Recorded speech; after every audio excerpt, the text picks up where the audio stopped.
First of all, ladies and gentlemen, thank you very much for sharing the stage with me and, of course, with the audience as well. So, of course, when we talk about AI in the battlefield, there are many different sides and perspectives to this. And perhaps we can start with Hanna-Mari and your view from Airbus Defence and Space on what AI's impact on the battlefield is and what work Airbus does in this area. Thank you. Happy to be here today. So just very shortly about the Airbus Defence and Space. So we are not only an aircraft and satellite manufacturer, but we also have very long-standing capabilities in the defense solutions, in cybersecurity, and also in the connectivity domain. We are closely linked and involved in building the future defense and security policies and environment, biggest one being the future combat air system, which links to the responsible use of the AI, and also the multi-domain combat cloud as part of the multi-domain operating environment. I think it was said already in the previous panel that AI is really in the heart of the defense operations and in the battlefield. So I will touch upon a bit what are the challenges in the battlefield that AI can help also to solve. So first one, the biggest one is actually not being able to communicate and connect across the domains, and here I mean all the military domains, land, navy, air, cyber, and space.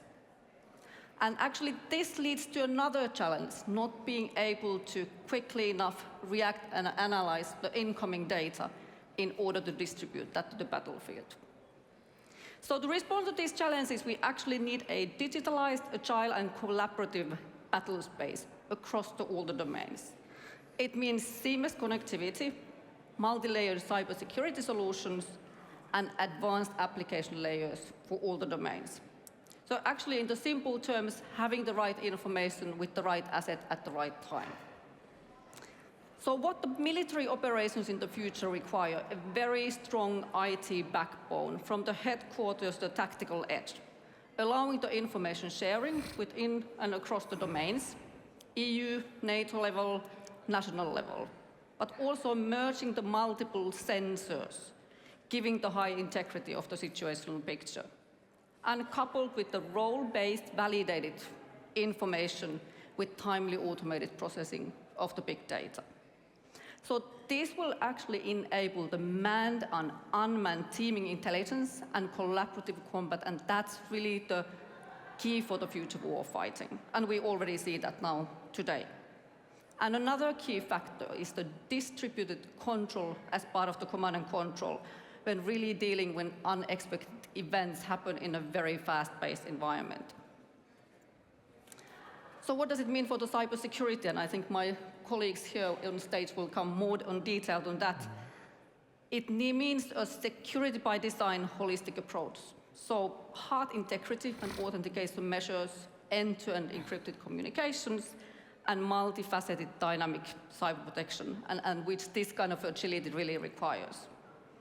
So what we are doing as an Airbus Defence and Space, as part of the multi-domain operations, we are developing the multi-domain combat cloud concept as a system approach, where we are able to connect the sensors and effectors in the right level of command and control to order the engagement. And I think another point I want to mention is really the founding principles for the AI. And I'm not sure if this was discussed previously, but really that AI, any use of AI in the defense purposes, it must comply the ethical imperatives and juridical obligations. It must be traceable, accountable use of AI in line with the NATO doctrines and respectful for the law of armed conflict and international humanitarian laws. So the FCAS program is actually defining the compliance with the ethical and juridical considerations together with the European industry. That's what we are working in this FCAS program. I'll give you an example on the kill chain, which actually means the military concept of a structure of an attack. So it needs to ensure the traceability and accountability using that. And actually, we are defining a strict methodology aligned with the NATO doctrines. So as of each step, we are clearly defining what can be done by the AI and what needs to be in the human remit. And that's also when the multi-domain environment, we need to delegate also the decision-making further in the tactical edge and far edge, for example, in the fighter jet. So in the different levels, on a strategic level, that basically needs to be made by humans. Of course, we can provide huge amount of analysis, gathering, showing the connections and patterns, making also predicting the future outcomes. But strategic level, that remains really as a human decision-making.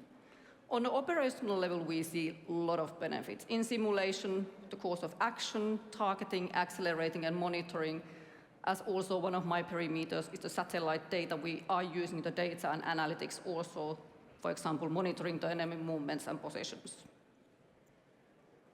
On the tactical level, I want to point out two topics. Network management, as the network and the connectivity is really key in the multi-domain environment.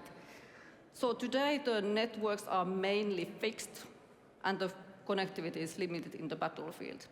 However, if we look at the combat cloud environment at the edge or far edge, it requires a reliable connectivity. We need to be able to reconfigure also the networks very quickly if something unexpected happens. And when you have hundreds of assets at the theater, it only can be handled by the AI. And another one, I touched upon that a bit, was the agile decision-making. So delegating the decision-making down to the command and control chain. That's actually one of the most disruptive elements of the multi-domain operations. And further down, it's actually done, the more complicated actually it gets.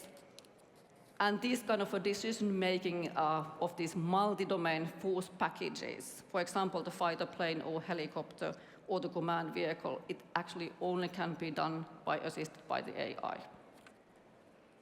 Awesome. Michael? Yes, awesome. Yes, very good overview. Thank you so much. And I think we will go deeper into some of those details with the other two panelists as well before we start with the general discussion and question round. Timo, so perhaps you can give us an insight into how BforeAI uses AI to prevent cyber attacks as well, and give us some more meat on that bone. All right. Good morning, everyone, and thank you for having me here. My background is actually in diplomacy. I used to work for the Dutch Foreign Service, worked for NATO for more than 10 years, and my final job before I went into consultancy, I was the cyber ambassador for the Netherlands. So my definition of the battlefield, when we talk about AI on the battlefield, my definition is a hybrid battlefield definition. We live in a hybrid environment. We're part of an environment where hybrid campaigns are ongoing. We live in a sort of a constant state of conflict. And I'm not going to talk about drones on the battlefield in Ukraine or in Gaza.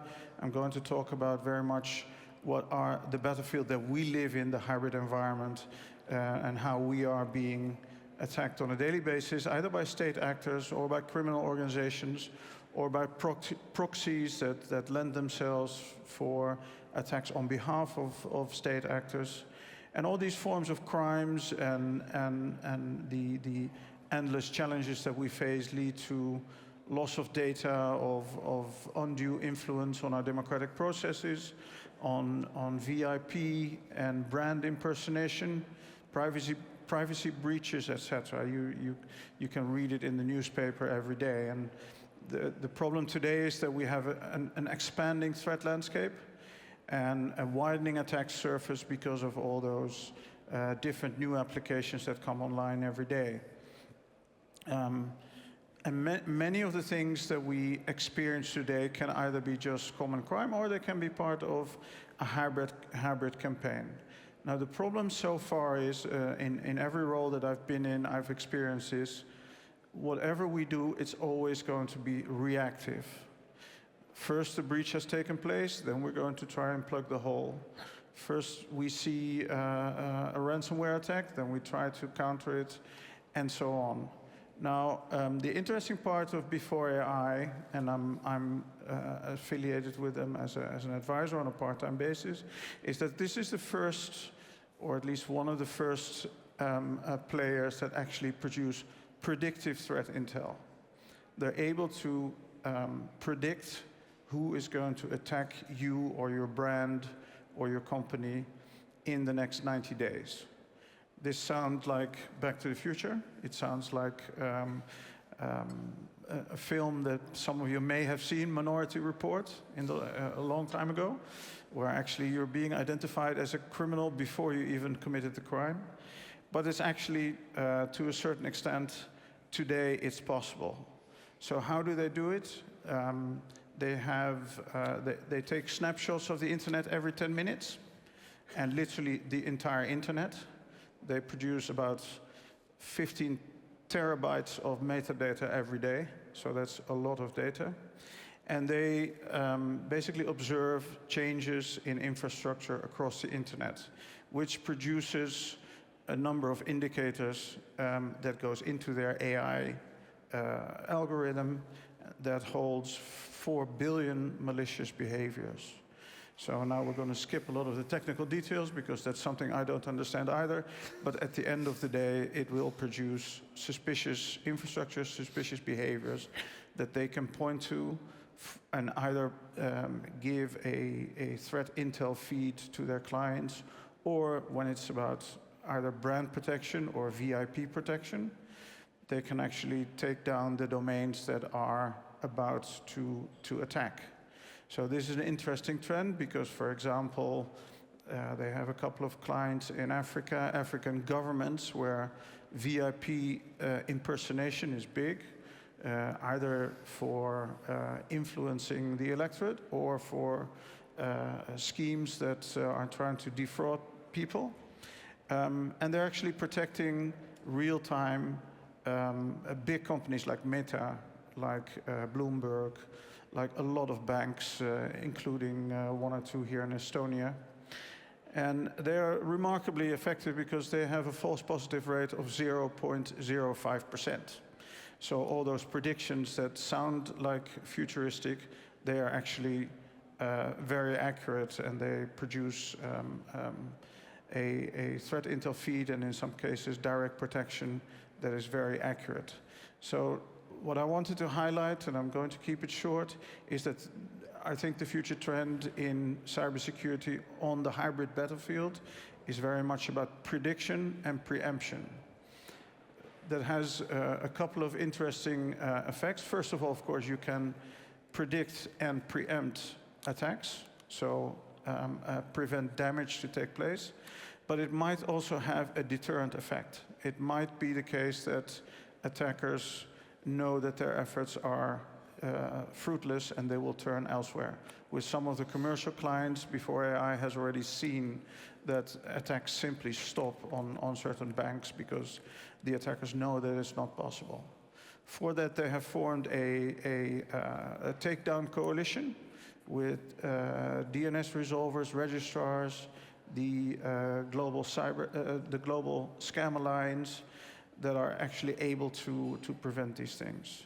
And they have, amongst their clients, law enforcement and security services that consume their threat feeds basically in real time. The interesting part of this, of course, is when, and that's a trend that we've seen for a while already, in defense, new technology, new weaponry, new protection is no longer initiated and produced by government agencies, by MODs. It's actually the private sector that's in the lead.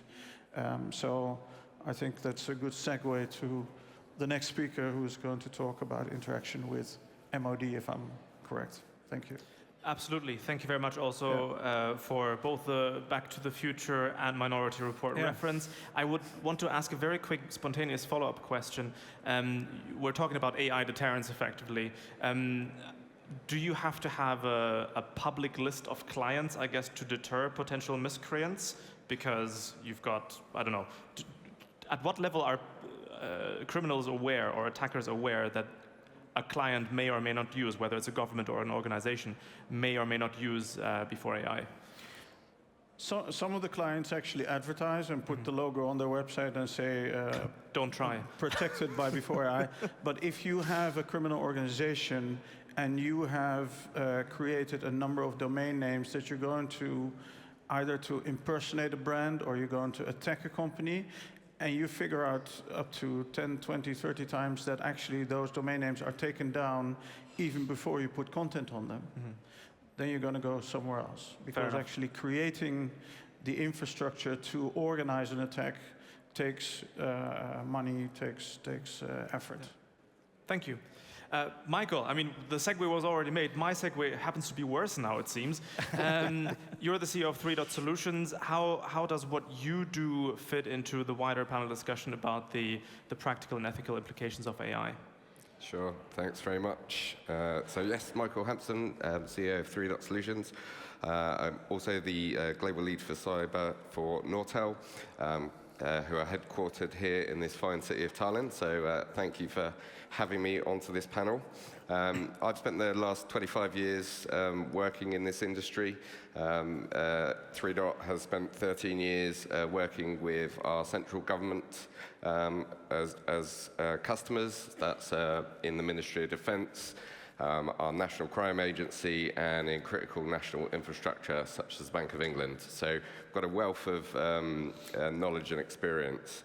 It was great to hear some of the other panelists define the battlefield. I was also going to polarize the traditional battlefield where we are seeing uses of artificial intelligence for nefarious purposes. I'll touch a bit more on that shortly, but also the fact that cyber in the UK doctrine has been categorized as the 5th domain of operations alongside air, land, sea, and space. Within that domain, I think you touched on it. It's almost, I wouldn't say constant conflict, but we've definitely passed competition and are now into crisis. I also wanted to give a bit of a UK view on AI and AI in both defence and the battle space. We've over probably since 2019, there have been many publications, both national and more specifically, each of the frontline commands, Army, Navy, and Air, have published their own stance and doctrine on usage of artificial intelligence. There are also a myriad of organizations in the UK, from the AI Council, the Defence AI Centre, the Office for AI, and the AI Institute. So definitely a plethora of organizations and publications. I'd almost offer that there's too much of that and little. You know, what we need to now get to is the practical implications and implementation of some of those concepts. I'd also, coming back to that traditional battlefield, through some of the work we do with our customer base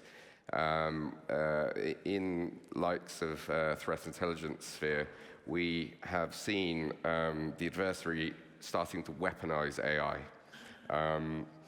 So I believe that is causing a widening disparity between the adversary and those trying to defend. Because the adversary basically looks to use whatever technology they can get their hands on, be that machine learning, be that moving into past generative AI. However, the defense hasn't perhaps kept pace with that.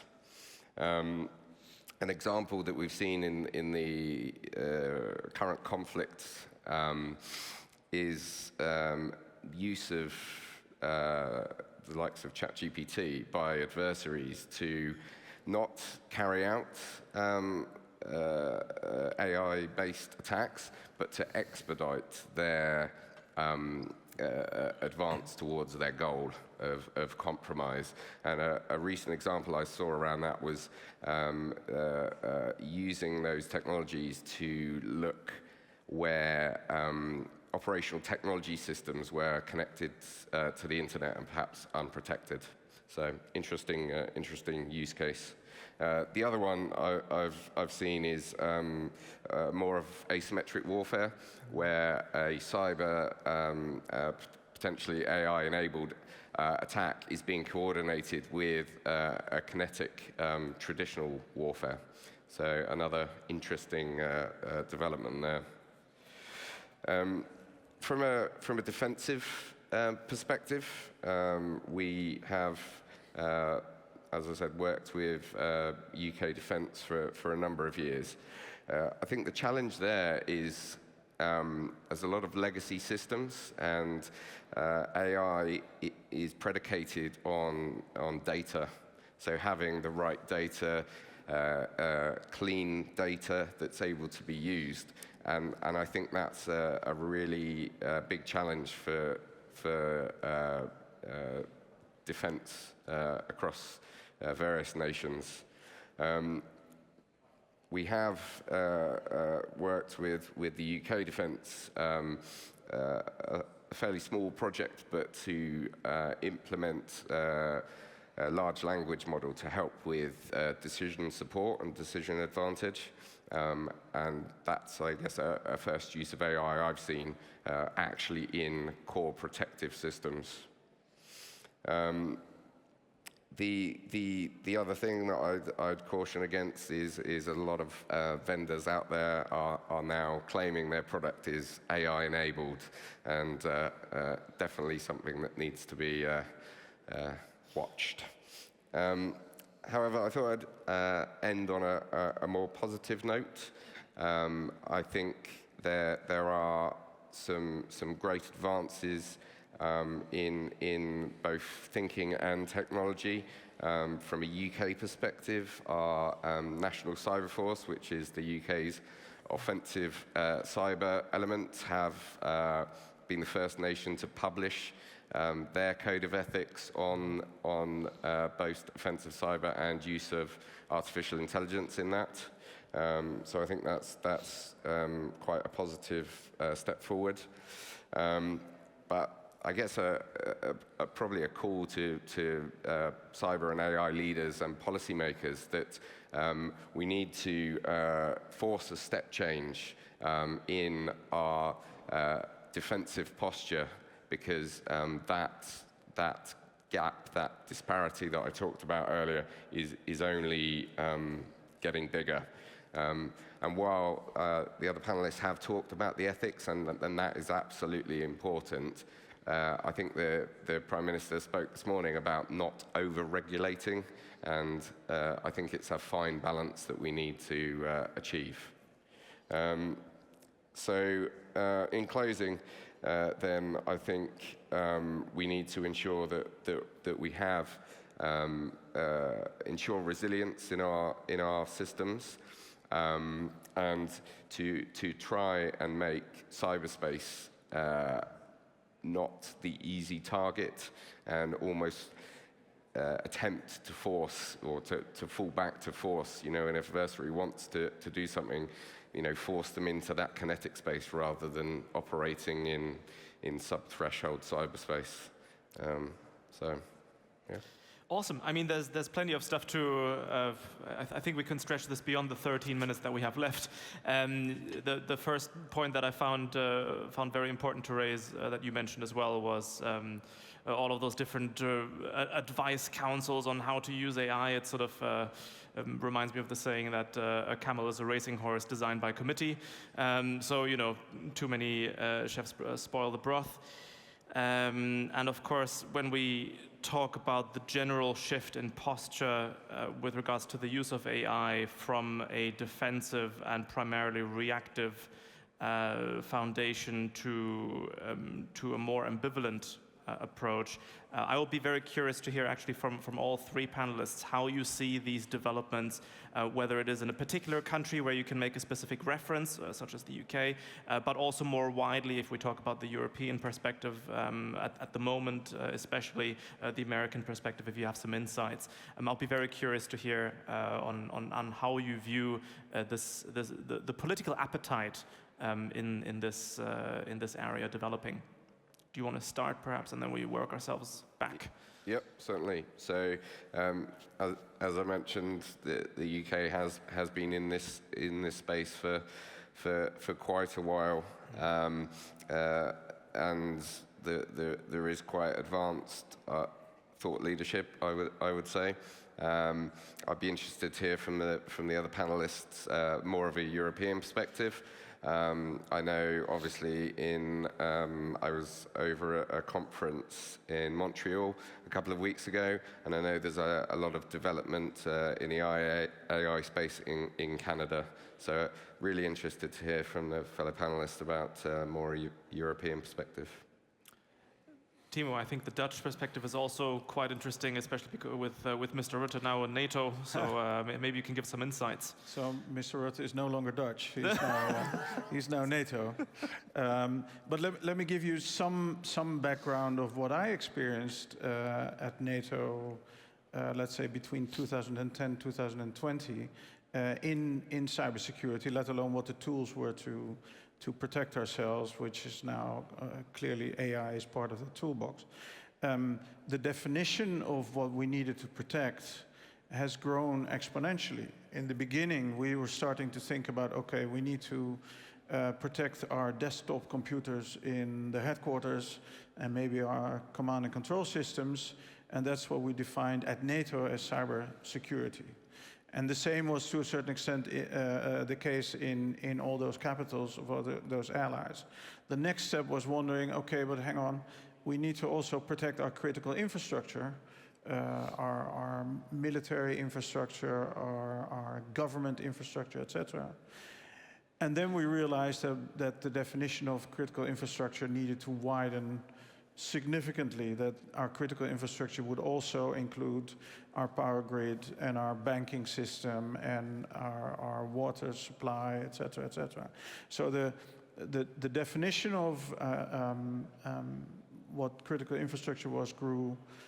With that, like I said in my first intervention, the definition of what the battlefield is, the attack surfaces grew, and with that, NATO as an organization, but also individual governments took on more responsibility in protecting and becoming part of what I would call sort of the cat and mouse game between the attackers and the defense. And mind you, we now have AI as part of that mix.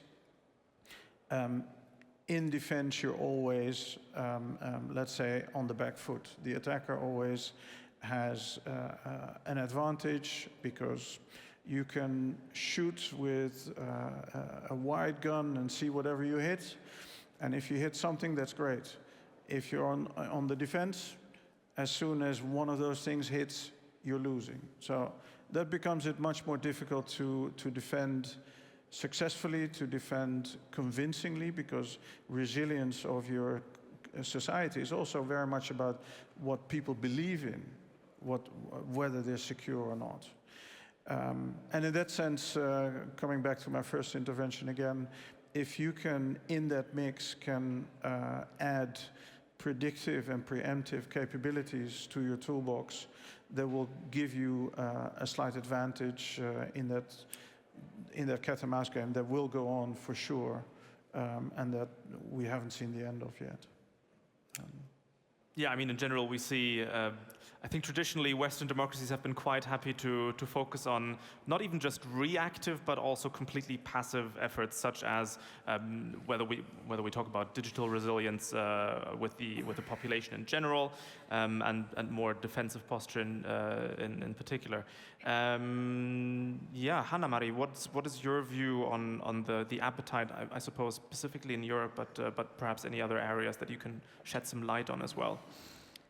So first, what I mentioned already in the beginning, that basically these big programs like the Future Combat Air System is defining, so industries also need to define by themselves what are the guidelines for using the AI.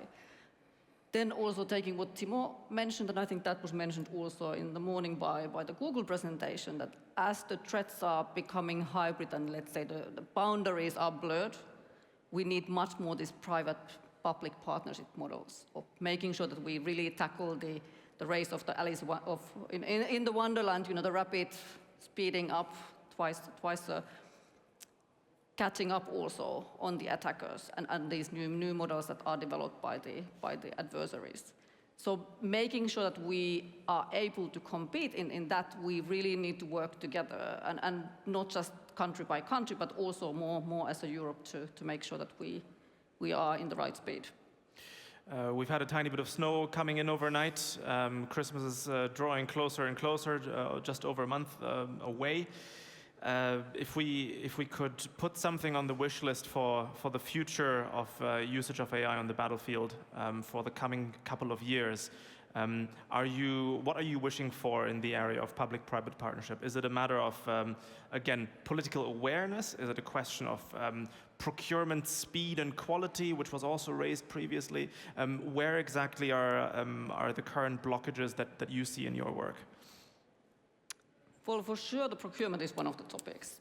However, as a kind of a huge company, we maybe are more used to these kind of procurement models. What I discussed already with some of the colleagues during the breaks, that of course we need to work, and as I mentioned also before, as kind of an ecosystem. As a large company, we are happy to also integrate the smaller companies, both in the national level and the European level, to work together. And I think this kind of a joint collaboration, so basically the threats have no boundaries, having more the European collaboration. I think that's one of the key Christmas wishes. But having said that, also the use and the development of the AI and the future battlefield, it's really an incremental process. It doesn't take the leap in one day or in a year, but it's something that we need to also develop on the top of the existing systems. So that also needs to be taken into account, and that's also the request by our customers, that we need to be enable to also the existing processes and also the systems and build something incrementally, not taking the big leap. I mean, as far as global analysts can tell, the recent elections in the US will also push Europe in a specific direction. I think we see more and more activity in areas like the permanent structured cooperation on a military level within the EU. So, yeah, it is to be expected that there is more collaboration on the horizon as well. What is on your specific wish list? So a couple of points. First of all, I've been in the government system for about 30 years, so I know how complicated and slow sometimes the government machinery works. That is actually no longer an option. So you mentioned procurement cycles. BforeAI is a startup, although it's now a scale-up. After 3 years, it's very, very successful. Still, the CEO is very reluctant to go into procurement cycles with individual governments, because it could easily take 18 months before they even get an answer, let alone being qualified as a recognized vendor by the Pentagon, for example. So that's certainly, you mentioned that's a concern. The other concern is we now have companies, social media platforms, etc., that are actually larger than countries. They are, by economic, in economic terms, they're bigger than many countries. As I told you, Meta is a client of BforeAI, so we protect all the Facebooks and the Instagrams, etc. But they're not only in economic terms, they're larger than many countries, but also in terms of potential influence. So a lot of influence operations, I'm not telling you anything new, are going through social media. So it's crucial that government and social media and private enterprise work together. And of course, the magic word is public-private partnerships. But in practice, that is very difficult. Why? Because governments are not geared towards talking to the private sector, but also the other way around. I represent private sector players every now and then in talking to governments. It's a very awkward dialogue because they don't speak each other's language very clearly. Final point, the EU, of course, there's now a new European Commission. We're going to get another new cyber policy probably within the next 6 months. We're probably heading for more regulation in terms of more privacy protection, etc., etc. It's all great, but I would like to see some implementation of what has been put on the books already instead of rushing to the next set of regulations, which is clearly a burden on private enterprise. Michael, 90 seconds. Indeed. So I guess my wish list would be to see some practical implementations of what's been talked about for so long, to get some real tangible benefits and outcomes, more from a defense perspective, because I think, as I said, that disparity is increasing between the adversary and those defending. I've also seen some positives. I've seen, again, more in the machine learning large language model space, but some adversary states trying to go right back into, I guess, the beginning of the supply chain by influencing standards, technical standards, by almost introducing vulnerabilities in the very standard itself, and some of the population sizes where they've got hundreds of people they can send and have working on this. I've seen some positive use of large language models to try and combat that. So I think that's a positive. And I guess finally then I'd like to see better tightening of I guess algorithm bias, which has been used for disinformation and information operations, as was mentioned. Awesome. Standards sound boring, but might save us. Thank you very much. Please put your hands together for these wonderful panelists. Thank you very much.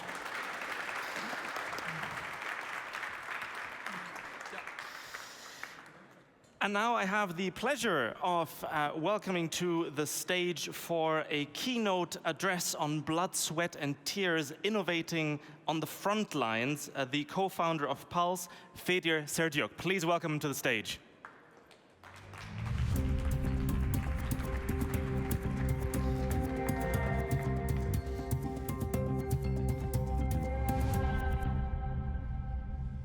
Hello, ladies and gentlemen. It's a great pleasure for me to be here. My name is Fedir Serdiuk.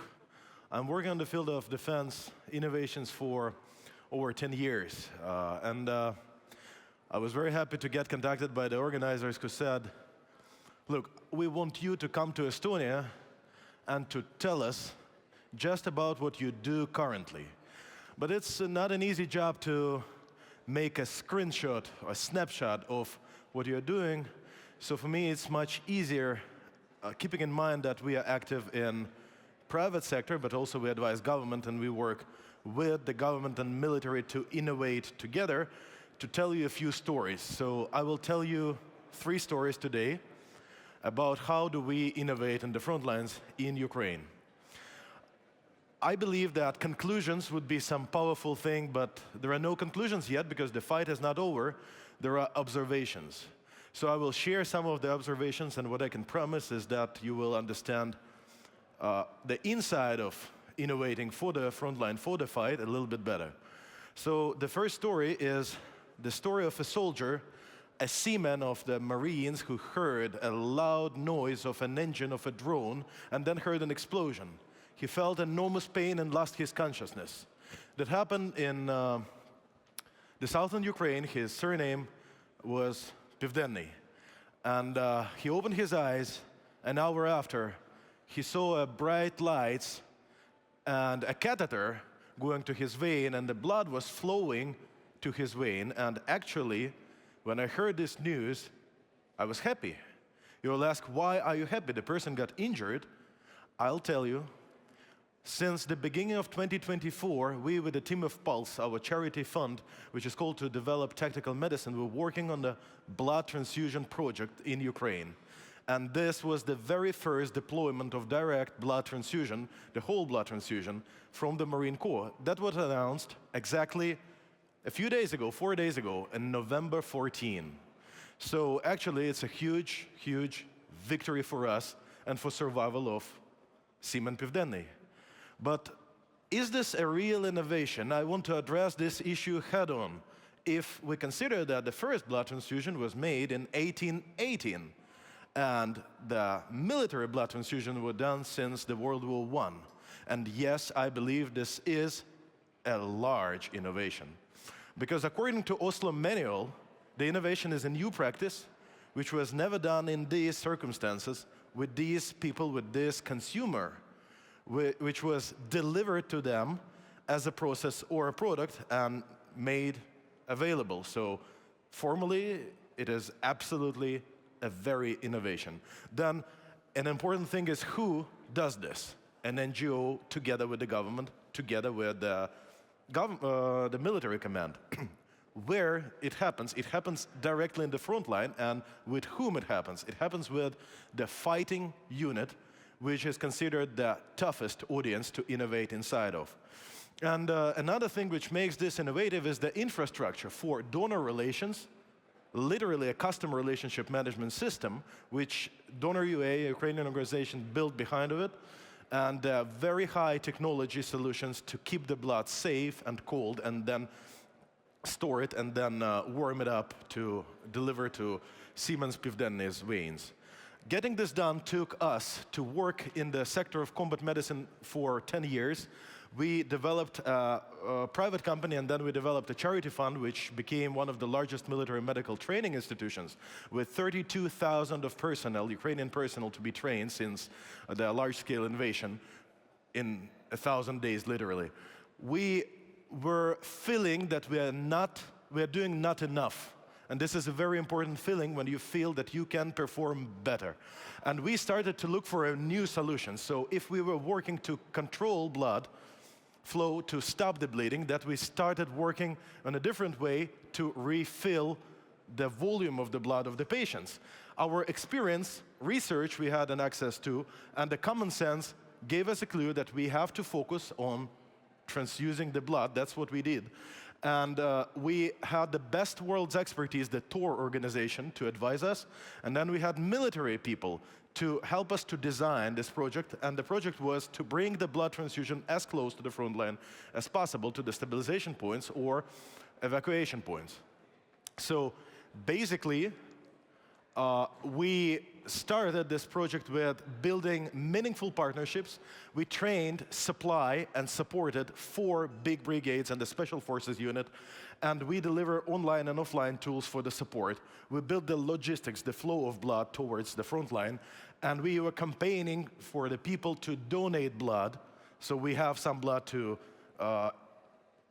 offer the military. And then we had the first transfusion, which was a huge victory just 4 days ago. And now we are in the stage of feedback loop, debriefing, and scaling the project up. And this was the story of the rescue. But now, I want to say that rescuing people is a very important thing. It's golden. But the brilliant thing is understanding better how the system works from inside so you can bring more and more innovations. And I will tell you another story of a kill. A kill of a tank which is worth $4 million or $6 million, depending. We will never know exact equipment which was there because it was caught on fire, and thanks God, because the tank was Russian. But this tank was killed by a $500 worth FPV drone. And 7 kilometers from this tank, a soldier, a fighter whose call sign is taxi, had his hands shaken. He let the controller out, he removed the glass, his hands were shaking, he had tachycardia because it was the very first deployment of FPV drones with his hands. 3 months ago, Taxi was a driver of a Bolt taxi cab, and now he is a fighter with a successful elimination of the enemy tank. How come this happened? He received the training, he received the equipment, and he was deployed. But is this an innovation? If you will consider the patent number 613.800 by Nikola Tesla, you will understand that radio-controlled drones are not really new. Tesla was controlling a boat remotely, and that's exactly what Taxi did. But Wehrmacht utilized Goliath drones, which were deployed to the front lines. So deployment of drones to eliminate the tanks is also nothing new, but what is new is building a whole ecosystem, a whole system of deployment of units, controlling them and fighting the war with the drones themselves. And this was a strong side of Ukrainian defense. We now have the unmanned system forces, but it's only the very window of the large shop of defense innovations, which are now a systematically integrated solution towards our defense. And how do we see this stuff develop? Many people believe that the government have an idea and then they deploy certain solutions and then soldiers start to utilize this. This comes from an efficiency mindset where people in the defense sector are, what can solve my task? But then the civilians come and say, look, your funding is out of control. So it switches to cost efficiency mindset. What will deploy the task and how much would it cost? But in reality, it's much more complicated. You have to consider not only cost, not only efficiency, but access to technology, political risks, logistics, need for training, accessibility, and actually sustainability of your solutions towards the enemy fire you receive, and then an ability of your human capital. So the system, the paradigm is extremely multidimensional. The key takeaway from this is this stuff is too complex to control. The minister or a general can support the innovations, but they do not innovate themselves. The soldier who wants to survive, like Taxi, does. And it's his decision, which is supported or not supported with the government. We believe that our contribution from another organization, not Pulse, Pulse is medical, the Beta, a training center for drone operators we run in southern Ukraine, we run different entities, I will get you familiar with them, is to increase the volume, so whatever works well, we increase the volume training pilots. And another contribution is increase the speed, so we identify the innovation, like the optic fiber solutions which cannot be jammed, and then we put this into training, multiplying the access of the army to certain technology, because we are flexible and army is not by definition. We are now moving to the stage of observations, and I share just a few of observations with you.